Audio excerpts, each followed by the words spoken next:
Lembra-te apresenta o verdadeiro Evangelho, um estudo aos santos e fiéis em Cristo que estão espalhados por todo o mundo. Graça e paz sejam convosco, da parte de Deus nosso Pai e da do Senhor Jesus Cristo. Amém.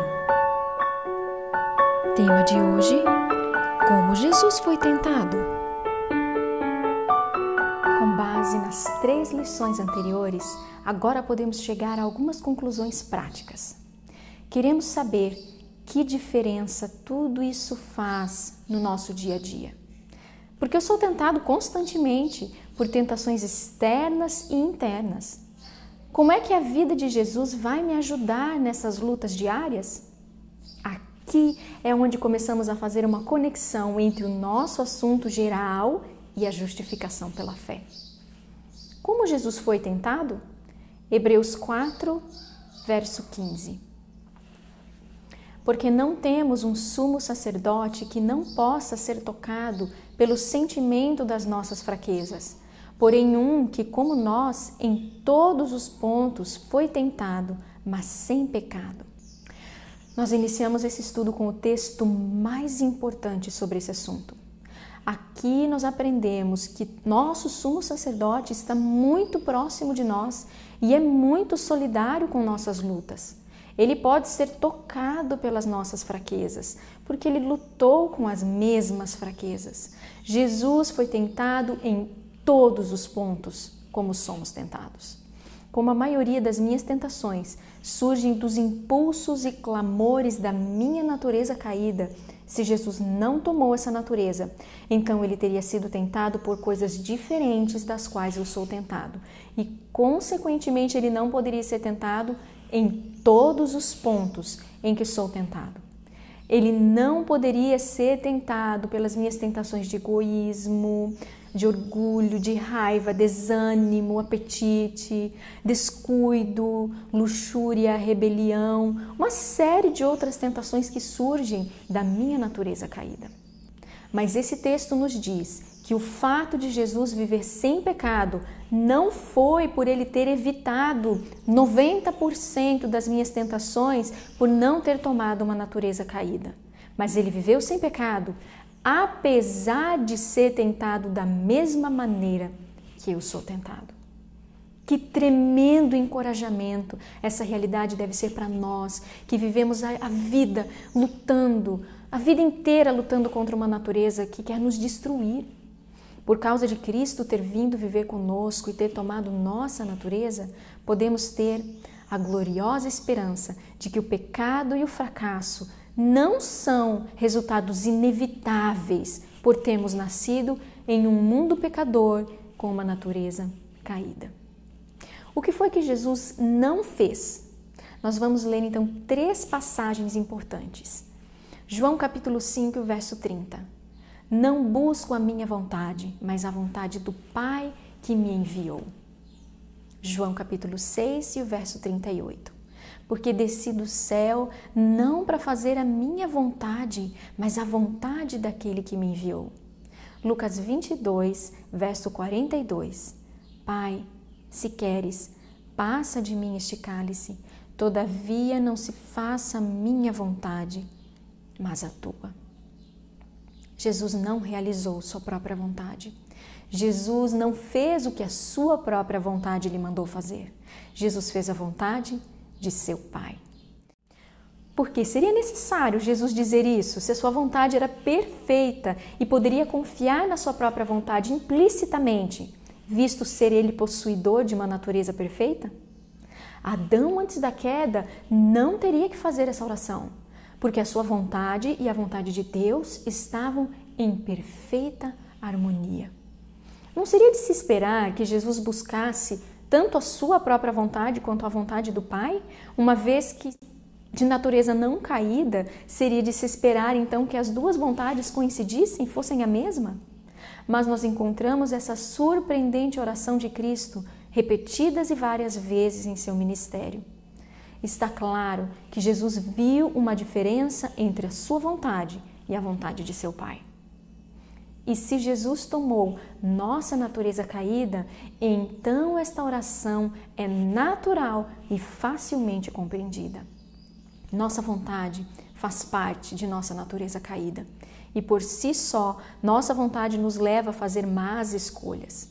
De fato, nossa vontade é provavelmente o maior problema com que temos de lidar todos os dias. Quando a vontade é entregue a Deus, nós obedecemos. Quando a vontade não se rende, desobedecemos. É apenas negando a nossa própria vontade é que podemos ter um relacionamento com Deus. A verdade de tudo isso é que devemos fazer a mesma oração que Cristo fez todos os dias da nossa vida. O texto que vou ler a seguir pode ser útil para nós nesse momento do nosso estudo.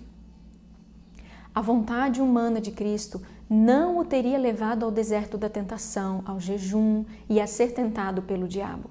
Não o teria levado a sofrer humilhação, desprezo, censura, sofrimento e morte. Sua natureza humana encolhia-se de todas essas coisas tão decididamente como a nossa se encolhe diante delas. O que Cristo viveu para fazer? Viveu para fazer a vontade de seu Pai Celestial.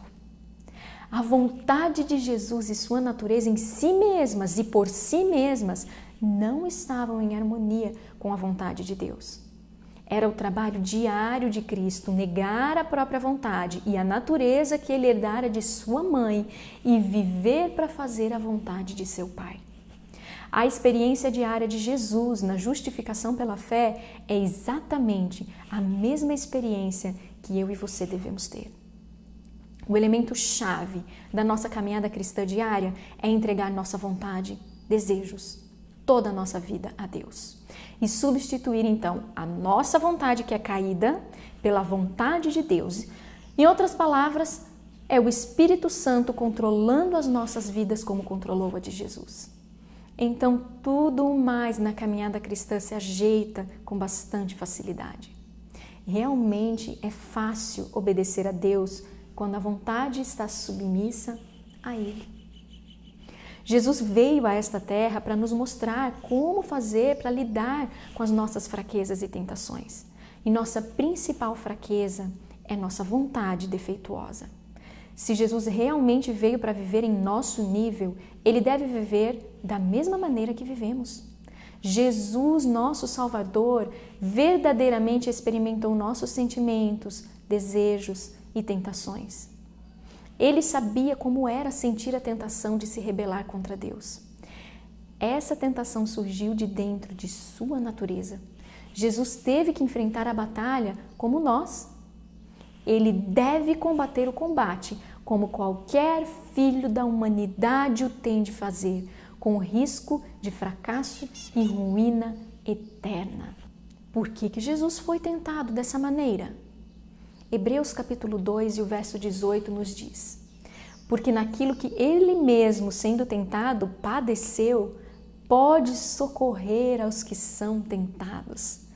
Jesus, queridos, foi tentado dessa forma para nos ajudar, para nos socorrer. A palavra socorrer significa exatamente ajudar, fortalecer, incentivar. Jesus, ele veio ou foi até as profundezas da tentação para nos mostrar uma saída do fracasso e do desespero. Ele veio viver em nosso nível para nos dar esperança. Por causa de sua vitória sobre a sua natureza e sobre a sua vontade, ele pode nos ajudar com as nossas lutas que são idênticas. Qual então deve ser a nossa atitude? Hebreus capítulo 4 e o verso 16. Cheguemos, pois, com confiança ao trono da graça, para que possamos alcançar misericórdia e achar graça, a fim de sermos ajudados em tempo oportuno. Por Cristo ser verdadeiramente nosso irmão mais velho e ter passado por nossas lutas diárias, podemos ter plena confiança de que em seu nome podemos nos achegar ao próprio trono de Deus e saber que nossas necessidades serão supridas. porque Cristo tomou a nossa natureza e foi tentado em todos os pontos como nós somos, todo medo se vai. Nós podemos ter certeza que existem respostas para todos os nossos problemas, aparentemente insolúveis. Jesus venceu pela dependência do poder de seu Pai. Ele não fez uso dos seus próprios poderes, ou de poder então de uma natureza não caída. Não exerceu em seu próprio proveito poder algum que nos não seja livremente facultado. Veja que o poder de uma natureza sem pecado não é oferecido a mim, não é oferecido a você. Para Adão era natural fazer o certo. Para nós é natural fazer o errado. Se o poder da natureza não caída de Adão estivesse sobre Jesus, esse teria sido um poderoso artifício não oferecido livremente a nós. A vitória de Jesus foi notável, não porque como Deus ele agiu como Deus, mas porque como homem ele não agiu como qualquer outro homem. Jesus viveu uma vida que Satanás disse que não poderia ser vivida. Ele viveu uma vida que até então devia ser impossível de viver. Se Jesus viveu uma vida sem pecado em outro nível que não o nível nosso decaído, a pergunta, o que é que isso prova? Nunca teria sido respondido. Se Jesus tivesse vindo com uma natureza perfeita, teria feito uma ponte sobre o abismo entre Deus e homem. Mas o abismo entre homem não caído e homem caído ainda precisaria ser superado. Se, no entanto, Jesus tomou a nossa natureza caída, aí sim, ele atravessou todo o abismo de homem caído em sua extrema necessidade de Deus. Os resultados práticos desse estudo é que agora sabemos como a salvação funciona. Podemos experimentar a justiça pela fé olhando para Cristo. Ele venceu através da submissão e oração diárias. Ele deixou o Espírito Santo controlar suas decisões diárias. E todo membro da família humana pode acessar esse mesmo poder de Deus, assim como Jesus fez. Cristo apoiou-se no trono de Deus e não existe homem ou mulher que não possa ter acesso ao mesmo auxílio pela fé em Deus. O homem pode tornar-se participante da natureza divina. Nosso Salvador e Senhor é nosso substituto, é nosso exemplo. Ele nos dá tanto a certeza da salvação como o poder para viver acima do pecado. Ele demonstrou que não precisamos mais viver em rebelião. Jesus provou que com Deus o impossível é possível. Por causa de Jesus, nosso futuro é brilhante, cheio de esperança. Pois a partir da vitória de Cristo em nossa natureza caída, o caminho está agora preparado para Deus fazer o mesmo impossível em nós. O que é totalmente impossível do ponto de vista humano é simplesmente a oportunidade de Deus para realizar o impossível mais uma vez. Se realmente queremos saber o que é a justiça pela fé, como ela funciona, tudo o que precisamos fazer é dar uma olhada bem demorada, bem prolongada em Jesus. Mas sabe, às vezes é tão fácil nós permitimos que a pressão da vida diária, o nosso dia a dia, nos obscureça a nossa visão de Jesus. Mas a pergunta que é feita hoje para mim e para você, vamos separar mais tempo para contemplar mais a Jesus? Deus